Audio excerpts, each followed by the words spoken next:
It is so enticing to just write a few words on your mortgage and have the whole thing paid off.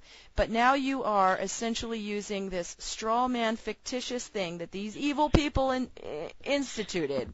You know that this came from evil minds, this whole straw man mentality, or this whole straw man game, where they say you have two people. You have your sentient self, and then you have this straw man fictitious self that deals in commerce and deals with the government and just deals in another realm.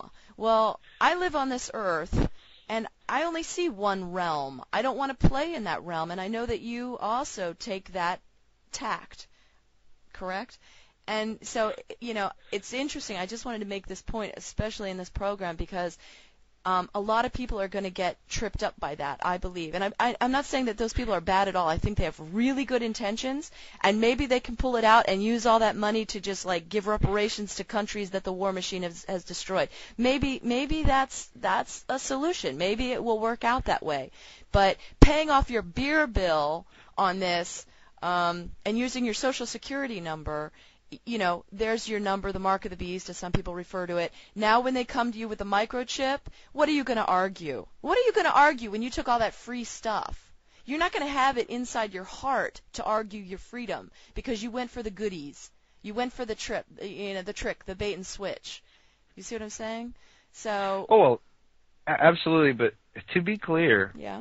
When this trust agreement that established a birth certificate and that established this fund, the moment you interact with that fund, you're interacting on a basis of debt. Even though you may slide the numbers and the IRS takes care of it or what, it's still debt. The currency, the supposed currency that backs it, is debt.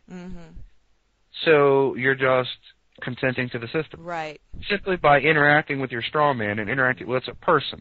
People must understand the actual verbiage. To the court, a person is a straw man. That is person. The word person means a corporate, fictional entity. Right. Not a sentient soul. No, it's not a human being. If you look it up, the Black's Law Dictionary actually goes in depth and says that a person resembles a human being, but isn't really a human being. And that's in Black's Law Dictionary. So they play their word games to trip us up. Absolutely. And then they teach you, what do they teach you in school? I'm a person. So when you grow up and you go to court, you can't do that to me. I'm a person. Yep, there you go. Yep. And the judge says, great, you're a person. Go to jail. Yep. We've got control of you. You just gave us control of you, right? And I will say that there like the information that she puts out to you, this is an individual education basis, and this is my major message that I tell everybody. Don't take what I have to say and say that that's it, etched in stone.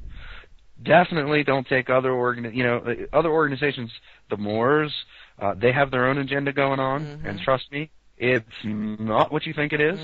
They want to abolish the Constitution and reaffirm the church as ruling the world. Okay. And what happens in that is if one faith, just like Bill or William Cooper said, that if you allow a faith, a theocracy to happen, you'll have to crucify everybody who doesn't believe. Right. Well, I would argue that that wouldn't happen if this could be a big conversation.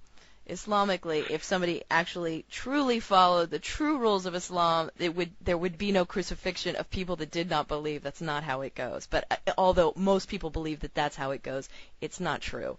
They need to do their homework. But anyway, another story. But yeah, you'd end up with religious wars. Well, my book is the better book, and so we have to have this religious war. And yeah, I get what you're saying, though. And you also have those wars that extend within the actual religions.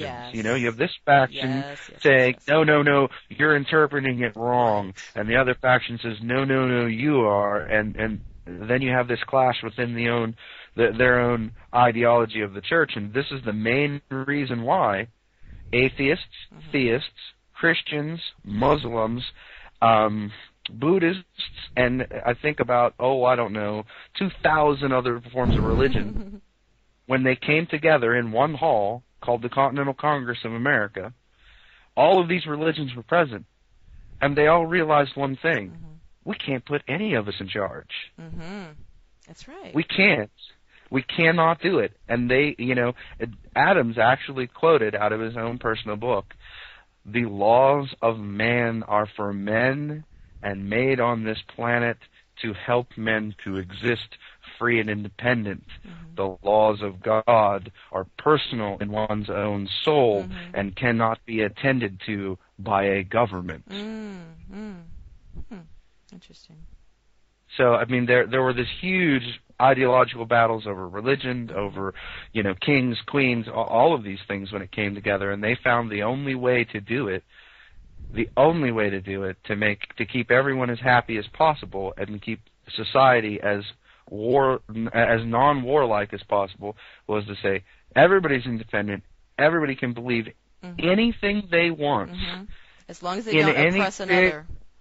Yep. As long as you don't hurt someone else or you don't oppress someone else, you could think that the dung beetle created the entire world. Yep. We don't care.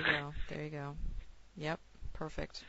And that's come together on the simple thing that we can agree on. Just no oppression, no instigating oppression of another from another, and let the rest fall to God or whatever you think.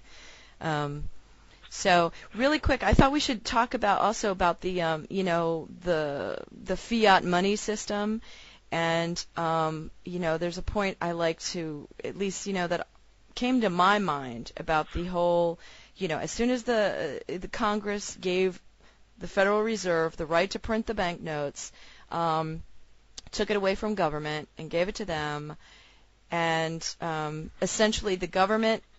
Here's how I see it. At least this is how Johnny Liberty explained it. So let's say it costs the government 3 cents to print a $100 bill. So the government actually has the printing press. It's 3 cents. The central bank, the Fed, buys that dollar bill for 3 cents because it's their cost. They're just covering their cost. Yeah, break even. No cost to the government, right? No cost to the people. They buy that $100 bill for 3 cents. Then the government turns around to the same people they just handed that bill to and say, "Can we borrow that back, please? Because we need to fund a war," let's say. Then they say, "Sure, we'll give you this $100 bill plus interest back." Now they just made $99.97 immediately, like that, right off of our backs. And then on top of it, charge interest, which they never print the money for the interest. So that it's absolutely impossible to ever pay off the debt because the money that you would have to pay the interest plus the principal, the original amount borrowed, doesn't even exist. So it's absolutely an impossibility.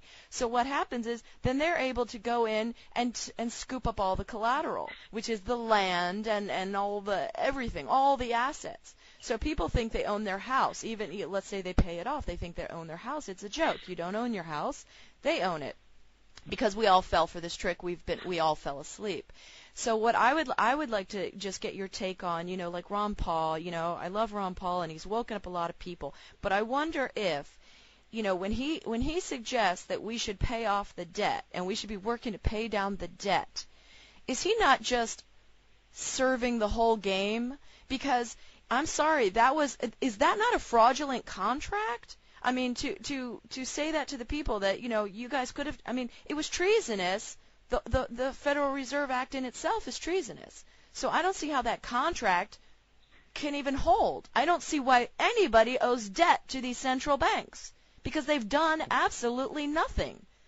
And I would like to put that in people's minds because when we realize we don't owe anything to these banks, we don't owe a penny to them. They've gotten way more than they ever deserved already. We don't owe them a penny, and we stop paying them, and that's what our income taxes are. People think it's to support the roads and the infrastructure. No, it's not. It's simply to service the interest on the debt. It's just free cash to these people. Yeah, absolutely. What most people, they don't realize is that I don't know Ron Paul's mind. Mm-hmm. I have never had a direct debate or exchange of ideas with the man. I have many questions myself. Mm-hmm. for him that, you know, I mean, I could utilize him here, like where he always refers to civil liberties and civil rights. Well, I have major problems with that. Yeah, sure. And so, I mean, he is a tool who has started the educational process, and it has allowed, when people start digging into it, it allows them to run into people like me. Exactly.